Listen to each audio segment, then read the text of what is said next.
Compañeras y compañeros senadores, muy buenas tardes. Esta reforma al artículo 28 constitucional que hoy se discute vendrá a acabar con los excesos y abusos, pero sobre todo con las desigualdades que ha generado la condonación de impuestos y que ha dañado el patrimonio nacional y el desarrollo de nuestro país. Como ya se ha dicho aquí, el sistema de administración tributaria reveló recientemente que en los últimos 11 años el Estado mexicano ha dejado de captar impuestos por un monto global de 400.900 millones de pesos, una suma que evidencia el tamaño del daño que se ha causado a nuestro país. En el gobierno panista de Felipe Calderón se condonaron impuestos por 161.931 millones de pesos para un total de 18.302 beneficiarios. El mayor monto perdonado se aplicó para unos cuantos beneficiarios, principalmente a políticos y empresas productivas. Lo mismo ocurrió en el gobierno de Enrique Peña Nieto. No solamente el monto de lo condenado aumentó a 238.971 millones de pesos. Estas condonaciones pudieron ser legales, porque en derecho hay una máxima que dice: lo que no está prohibido en la ley está permitido.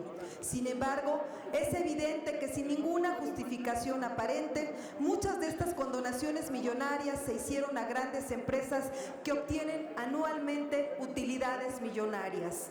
Y si bien no fueron legales, sí fueron inmorales, porque mientras los pequeños contribuyentes pagan con regularidad sus impuestos, los grandes contribuyentes, los que más ganan en este país, no contribuyeron con el desarrollo de México. Y les voy a dar dos datos duros que verdaderamente lastiman a México y a los mexicanos. Son 54 empresas que fueron beneficiadas con la condonación de impuestos. Cotizan en la Bolsa Mexicana de Valores y 100 más se ampararon para evitar revelar los datos de estos beneficiarios fiscales y a todas luces discrecionales. Otro dato importante: los 400.902 millones de pesos que fueron condonados en los últimos 11 años equivalen a 12 veces más de lo presupuestado en este año para áreas estratégicas como la ciencia y la tecnología y la innovación. Efectivamente, con estos recursos de impuestos condonados se hubieran podido construir cientos de escuelas, de unidades deportivas, de casas de interés social, de autopistas, incluso pudieron haberse construido por lo menos 33 refinerías y 2 aeropuertos internacionales.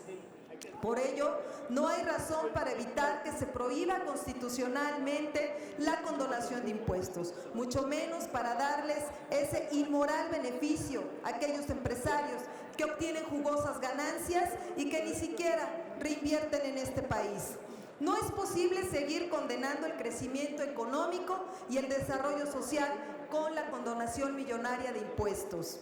Esto no puede continuar así, y mucho menos cuando el Estado mexicano requiere de la recaudación de más recursos para combatir las desigualdades, para disminuir los índices de pobreza que sufre la mayoría del pueblo mexicano. Los senadores del Grupo Parlamentario de Morena estamos convencidos que la reforma al artículo 28 de nuestra Constitución tiene que ser aprobada por esta soberanía para establecer la prohibición de condonar el pago de impuestos y acabar con la simulación y con la inmoralidad de quienes más ganan. Nuestro país requiere de recursos para enfrentar los grandes retos económicos que tenemos, para garantizar los programas sociales, para dotar de mayores recursos a la seguridad pública, a la educación de nuestros niños y jóvenes y a la salud pública de todos los mexicanos.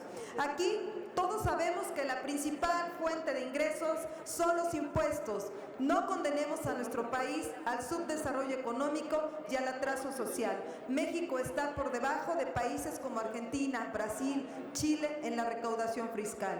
No debemos confundirlos. La Ley Federal de Impuesto y Responsabilidad Hacendaria y la Ley de Ingresos Federal establecen claramente el concepto de impuestos, que nada tiene que ver con las contribuciones por concepto de productos, servicios y aprovechamientos, mucho menos con los impuestos especiales. Por lo tanto, es mentira que se esté invadiendo la esfera de competencia de las entidades federativas o que se restrinja a los estados a realizar descuentos y condonaciones a estos ingresos en beneficio de los ciudadanos.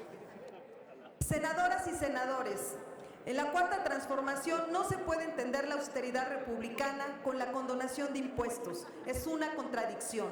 Por ello, los senadores de Morena y quienes quieran ser congruentes con el país, vamos a aprobar el dictamen presentado por las Comisiones Unidas de Puntos Constitucionales, Hacienda y de Estudios Legislativos. Es cuanto, senadora presidenta. Muchas gracias.